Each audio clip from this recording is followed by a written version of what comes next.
There's a quote from the American newspaper publisher Joseph Pulitzer that reporters often have pinned to their desks.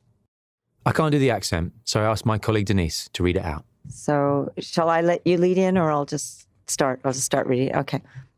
There is not a crime, there is not a dodge, there is not a trick, there is not a swindle which does not live by secrecy. Get these things out in the open, describe them, attack them, ridicule them in the press, and sooner or later, public opinion will sweep them away.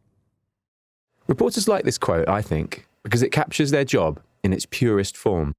Not as hacks scrabbling to meet a deadline, but instead as people who are out to uncover corruption and wrongdoing, speaking truth to power. And occasionally, a story comes along that's so big and so consequential that even non-journalists look at it and they feel the weight of what Pulitzer was saying in that quote. In the spring of 2009, just such a story, rode up the escalators of the Telegraph's offices in central London, was carried into a side room and cautiously tipped out onto a desk. It didn't look like much, just a USB hard drive with a red case. But, lurking inside... Millions of receipts of expenses claims by all MPs. Mr. Speaker. The Daily Telegraph has obtained them all.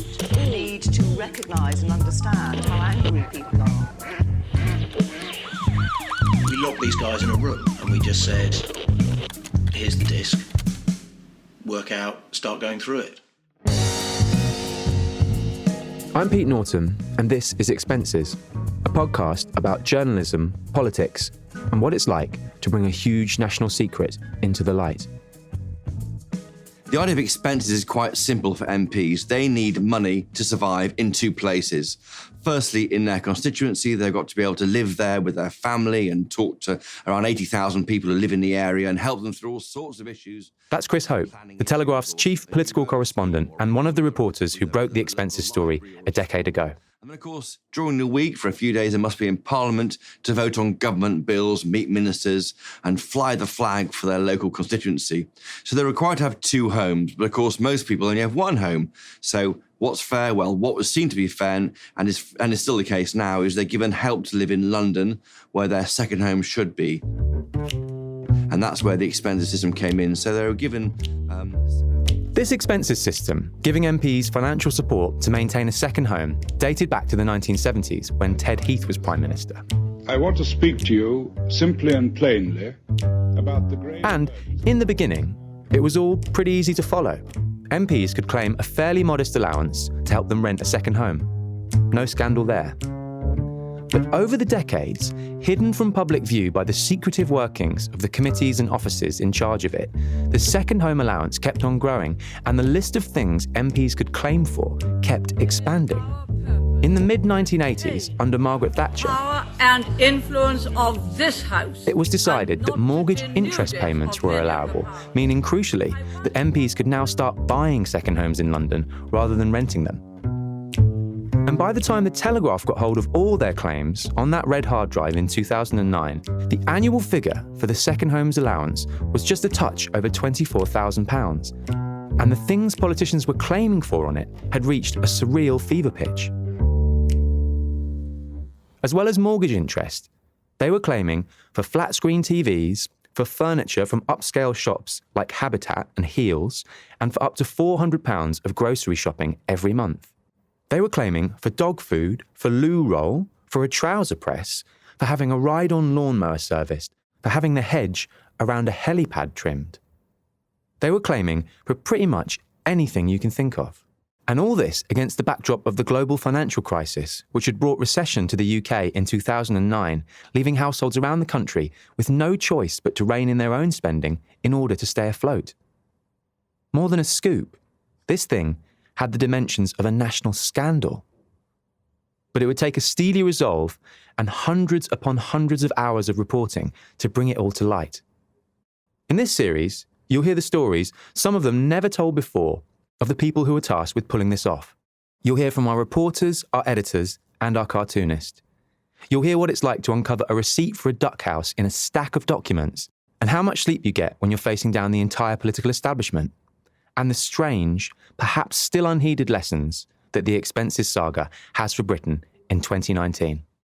And in this first episode, you're going to hear from the journalist who brought the story home in the first place. For some months, there'd been rumours of this disc in circulation, and we'd seen various expense claims being leaked to some of our rival papers. That's Robert Winnett, who was deputy political editor at the Telegraph in 2009. The Mail on Sunday ran a story about Jackie Smith. The Home Secretary Jackie Smith is under attack for claiming parliamentary expenses to cover the cost of adult movies watched by her husband. And at the time, I was travelling around with the press pack that follows the then Prime Minister Gordon Brown, and everyone was talking about it. And I remember actually we were in Chile, bizarrely enough, at an event, and hearing that this disc did definitely exist and was being offered to newspapers, and came back from South America, and sort of we put a lot of resource and time into trying to track this thing down. Now, we knew by then that this information was being redacted by the House of Commons. That's Chris Hope again. Because there'd been a series of freedom of information requests by Heather Brooke, looking at a sample number of MP expenses. So they put these in, and then the MPs eventually agreed reluctantly to produce the information. And then they were going through a period of redaction of all in a room in Whitehall. So we knew this was going on, but we couldn't get hold of what was going on. And then when Rob picked up rumours of this, a disc was doing the rounds with information that was not changed at all, well, all our ears pricked up.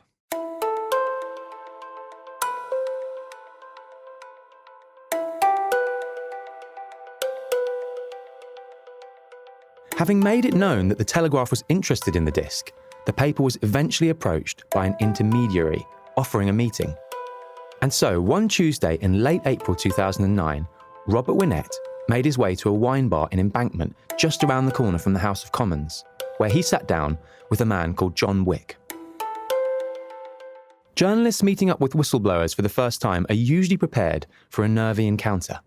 People are often worried that they're being followed, they can make jumpy decisions or suddenly take flight, and they can also wildly overstate the importance of what they're offering. But Wick was a picture of composure, a solid-looking man in his mid-50s, with a steady gaze, a firm handshake, and a neatly tailored pinstripe suit. He could easily have passed for a City of London fund manager or a QC. In fact, he was a former SAS officer who was now working in corporate risk management, a job in which he helped his clients to work in dangerous environments around the world.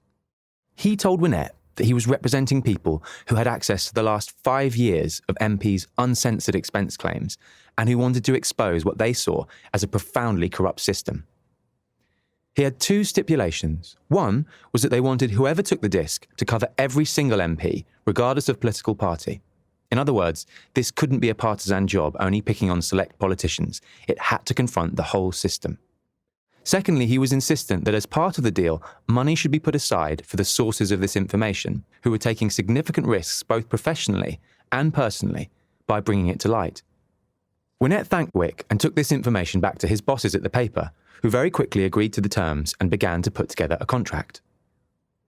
Retrospectively, this seems like such an obvious thing to do, the journalistic equivalent of signing the Beatles or buying the publishing rights to Harry Potter. But other papers had been approached by John Wick and given the same opportunity that he gave the Telegraph, and had turned it down, whether because they weren't willing to cover all 650 MPs, as the source wanted, or because they felt that the risks or the costs of taking on such a story were just too great. The truth was that at this moment, the Telegraph was taking a jump firmly into the unknown, and no one at the paper had any idea of how it was going to play out. The next step was to actually get the disc itself, and so, a week after that meeting at the wine bar, and with the terms agreed, John Wick made his way to the Telegraph's offices above Victoria Station, signed a contract, and tipped that small red hard drive from a padded envelope out onto a desk. It's about the size of your palm, or with your fingers outstretched, about 4 inches by 2.5 inches, and it's red, and it's about half an inch to an inch thick. And it's amazing to think there's 1.2 million documents on this, in this small thing. So we still describe this as a disk, although I'm not sure that is actually accurate. It says a detachable hard drive. Is that what we just call it now? So when I remember this arrived in the office one day in exactly this form, and I remember the first thing was looking at it as I'm doing now and thinking, what the hell do we do with this? Because none of us had the technical expertise. We were expecting a CD-ROM or I don't know what existed then, a cassette or something to arrive. And we didn't actually know what to do with it, so we had to actually get the head of IT, who was off to pick up his kids from school, to come back to the office and show us how to actually plug it in and to read it, which we then did, and we made several copies of it, and we then very quickly had to form a team of reporters who were sort of sworn to secrecy and locked in this room in the corner of an office to start going through all the information that was contained on this. To begin with, this team was made up of 10 journalists, a carefully balanced mixture of veteran reporters whose experience would help to guide and shape the investigation, and younger recruits whose energy and hunger could help to drive it along. And after receiving the disc in the final days of April, they had a week in which to secretly pick through its contents, start piecing together stories, and figure out if they'd be able to begin publishing in early May. If they got to the end of the week and weren't confident they could proceed, they'd have to return the disc to Wick and abandon the whole story. So each morning we'd log on laptops which were disconnected from the internet, because the big concern from the very beginning, which Robin, Arthur Wynne Davis, the lawyer, would hammer into us, that information on here could not leak onto the internet, because the information we were able to look at is the personal bank details, credit card details, and mortgage account details of every single MP, including the Prime Minister. And if that information had got out, it would have been really serious reputationally for Telegraph. If you open up this disc, what you find is a set of 650 folders, each one labelled with an MP's name and listed by their forename in alphabetical order, starting at Adam Afriya and going right the way down to Yvette Cooper. Inside each named folder, bear with me, is another set of folders, one for each of the accounting periods that were covered by the leak. And inside these, you get to the interesting stuff. PDFs of their entire expense claims for the year in question. Each PDF is made up of dozens of pages, sometimes over 100, of scanned documents. Handwritten forms, photocopied receipts, council tax bills, mortgage interest statements, utility bills, and letters between the MP and the office in charge of processing expense claims. One thing I noticed, looking through them with Robert and Chris 10 years later, is how laborious it is to actually navigate within the files.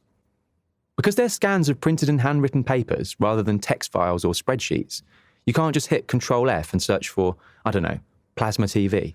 And the only way we could find anything out was literally by pushing the arrows on the computer. You'd scroll down through the information and just try and see anything which struck you as abnormal or different. It's interesting looking at it as well, just how chaotic it is, because a lot of it's handwritten. There's scribbles all over these forms. There are people trying to explain why and then we were looking at an MP here who's trying to claim for a front door to be renovated, and there's all sorts of marks all over it about what was necessary and what paint they wanted. And reporters had to read all this stuff and work out what the hell it was all about. There was a system where different reporters, we sort of divided up MPs between different reporters. So myself and Rosa. That's Rosa Prince, who was then a young parliamentary reporter at the Telegraph. Looked at the cabinet, another team looked at the shadow cabinet, and then we started to sort of build a picture of the basic claims, i.e. how much people were claiming for different things, but then we looked at other documents like Companies House, the Land Registry, other public records, and we were trying to put together a picture of where people were living, what they were claiming for, how much money they'd paid for houses in some cases, how much money they'd made from selling houses, and just trying to work out how the whole system worked, because there were whole strands to it which we just didn't understand when we started looking at it. Over the following days, hidden away in their increasingly untidy side office, the reporters worked determinedly to unpick these strands and wrote up their findings to be fact-checked by other members of the team and scrutinised by the paper's legal department. With this body of work secretly building up, and with the details behind the story seeming to check out, the paper's then editor, Will Lewis, made his boldest decision yet. They'd open the doors and start to publish. The plan was that their first stories, a series of revelations about Gordon Brown's cabinet, would be printed on Friday, May the 8th, and then in the following days, they'd move their focus outward, across junior ministers, and then on to the other parties. But before they could complete the first day's stories and send them off to press, one final element was needed. They had to do what's known in the trade as a front-up, which is where you write to the people who you're about to cover and ask them for comment. So, at lunchtime on Thursday the 7th of May, a series of formal letters were dispatched via email to the Prime Minister and members of the Labour cabinet, giving them the details of what the Telegraph had uncovered about them and asking if they wished to respond. The stories included details of the multiple hotels and properties that Communities Secretary Hazel Blears had been claiming for in a single year, and the revelation that the minister in charge of the criminal justice system, Jack Straw, had accidentally overclaimed for his council tax bill by 50%. No one could escape the seriousness of these allegations, and as the clock ticked, the tension among the assembled reporters, editors and lawyers rose.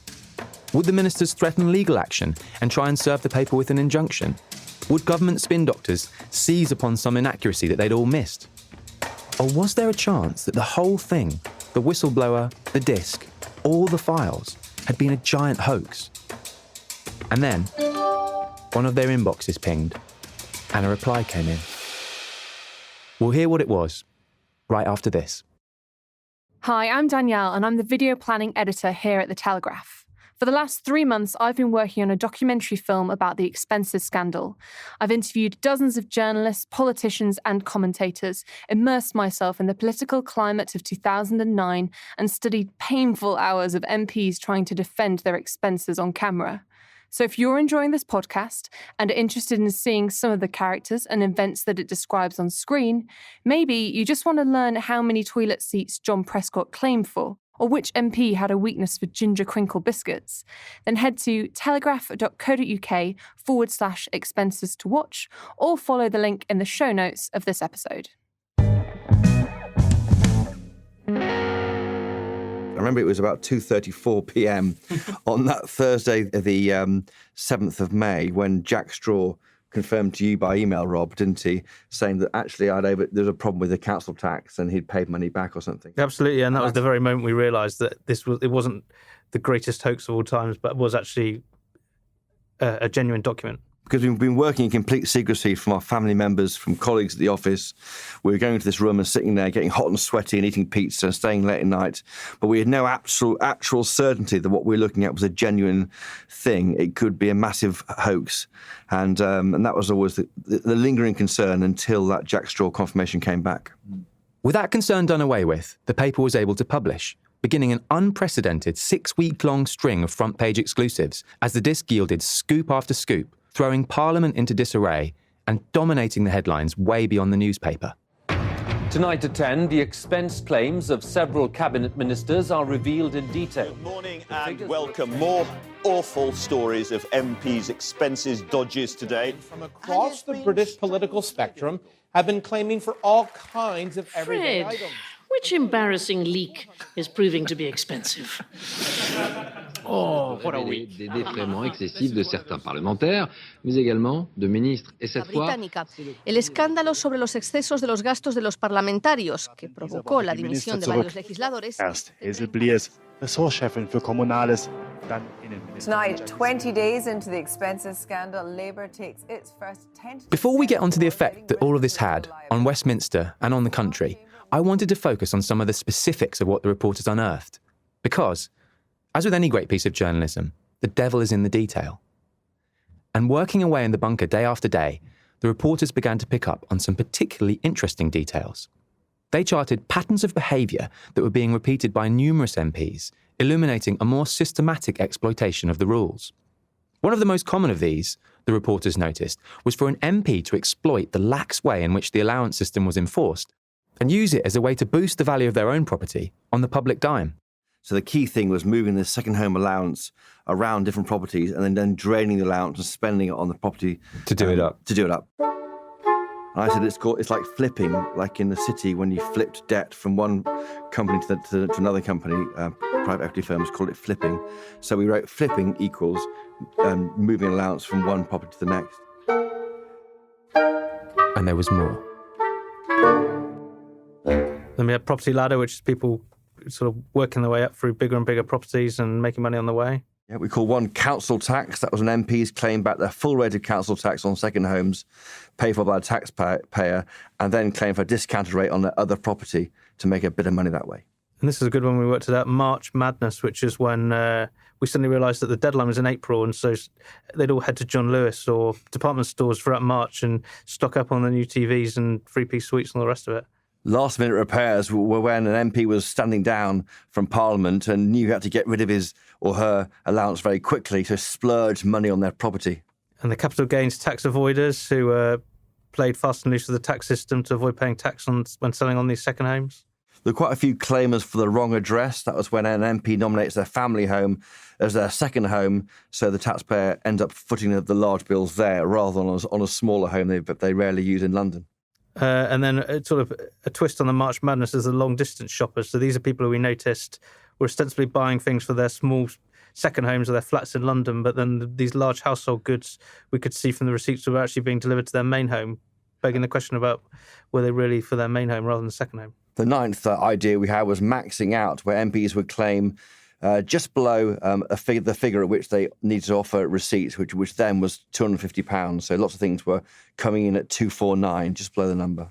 And then one of the other loopholes in the system is that MPs could claim £400 a month in food without providing any receipts at all. So we nicknamed this group the binge eaters, who just every month claimed their £400 and presumably stuck it straight in their pocket.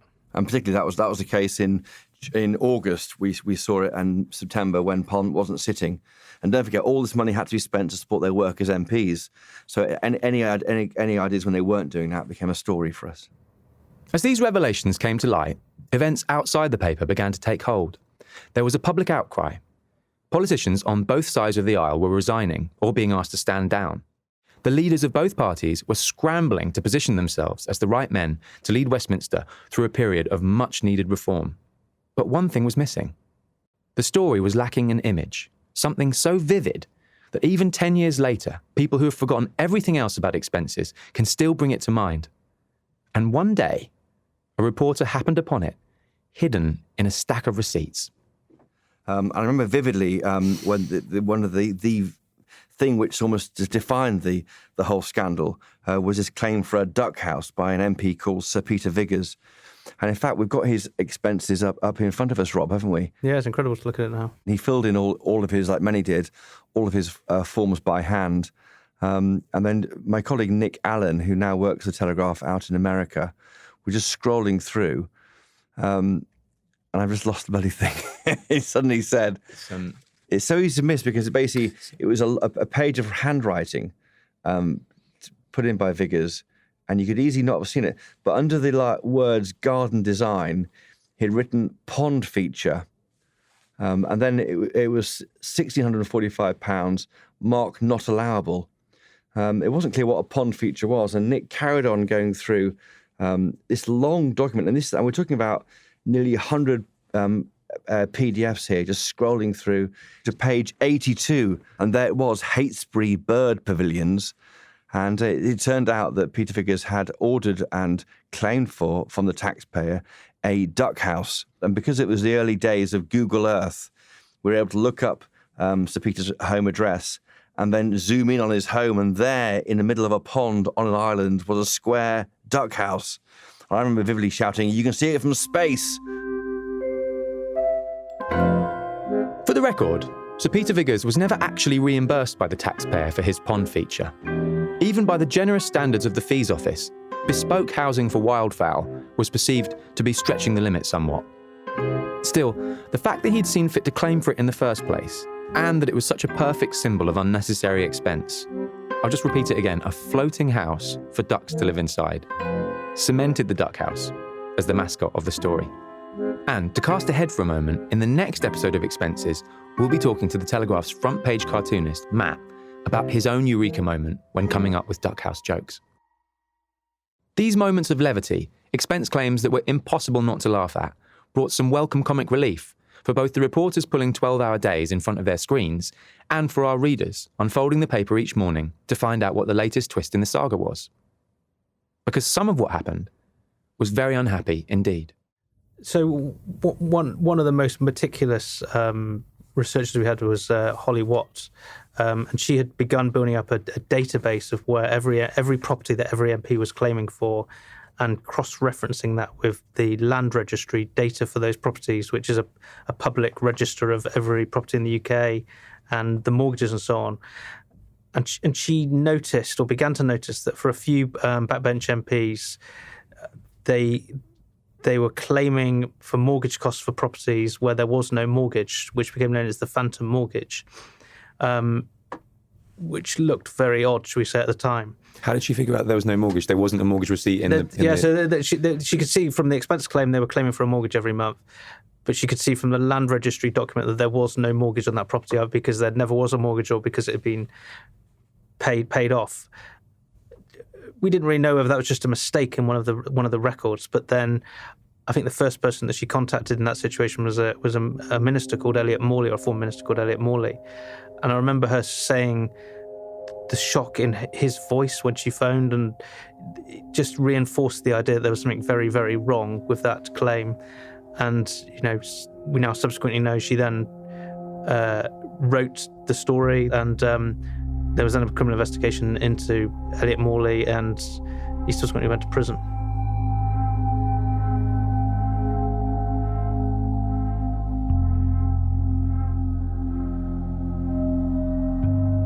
In the end, as a result of the Telegraph's reporting, 6 politicians, including Elliot Morley, were convicted of fraudulently claiming for expenses. All of them spent time in prison. The story brought about profound changes in Westminster too. In 2009, just months after the Telegraph started publishing, a new body, the Independent Parliamentary Standards Authority, IPSA for short, was created and given complete oversight over MPs' salaries and expenses. IPSA ruled that MPs could no longer claim for cleaning and gardening expenses and set a limit of £1,450 a month with which MPs could rent a second home. Unsurprisingly, buying a property with a mortgage underwritten by the state and then doing it up using the second homes allowance was no longer allowed. There was also an exhaustive independent inquiry into MPs' second home expenses, led by a retired and well-respected civil servant called Sir Thomas Legge. He found that 392 MPs, 52% of those who had served, had made claims that overstepped the rules, and recommended repayments by these MPs to the Treasury that totalled £1.3 million. So the public purse got at least some of its money back. In Chris Hope's view, this all contributed to an improvement in the way MPs addressed their work following the scandal.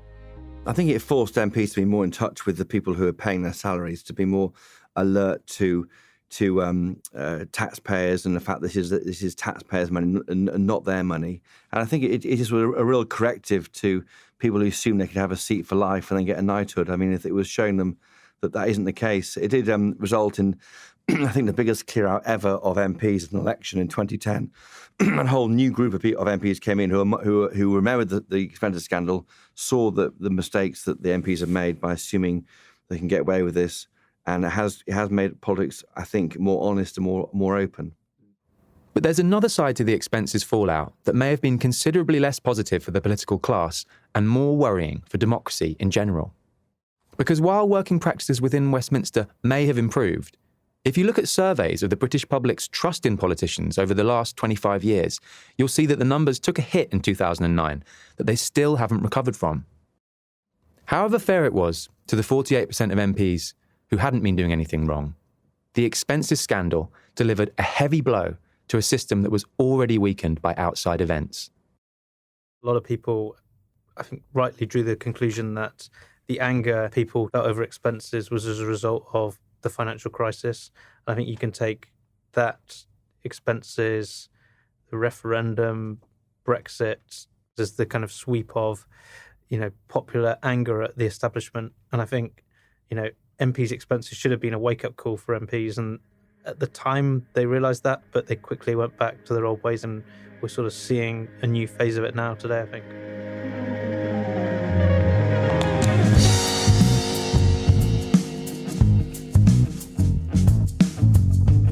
Expenses is produced by me, Pete Norton, with Theodora Laludis. Original music and sound design by Elliot Lampitt. We're mixed by David Crackles. Special thanks on this episode to Andy McKenzie, Ryan Dilley, Gillian Reynolds, and Denise Parkinson. And head to telegraph.co.uk/expenses to get the full story. There's also a link to that in the show notes. If you're still listening here, then maybe you really like this podcast. And if you do, please consider taking a minute to leave a review and a star rating for us on iTunes. It might seem trivial, but believe it or not, it can really help other people to find the show. We'll be back in a week to find the funny side of the scandal with Matt the cartoonist. See you then. I don't think I'll ever work on a story as big as this in my life again. I want to, though. I'm very Rob confident Winnett. that Chris will work on a story that's as big as this in his lifetime. But yeah, so I think it's going to be a hard one to beat. But we live in hope. And if anyone else has got a disc with 1 million pages they'd like to share with us, we're always open for business. It's the perfect point at which to end. Jez, thanks very much. Brilliant.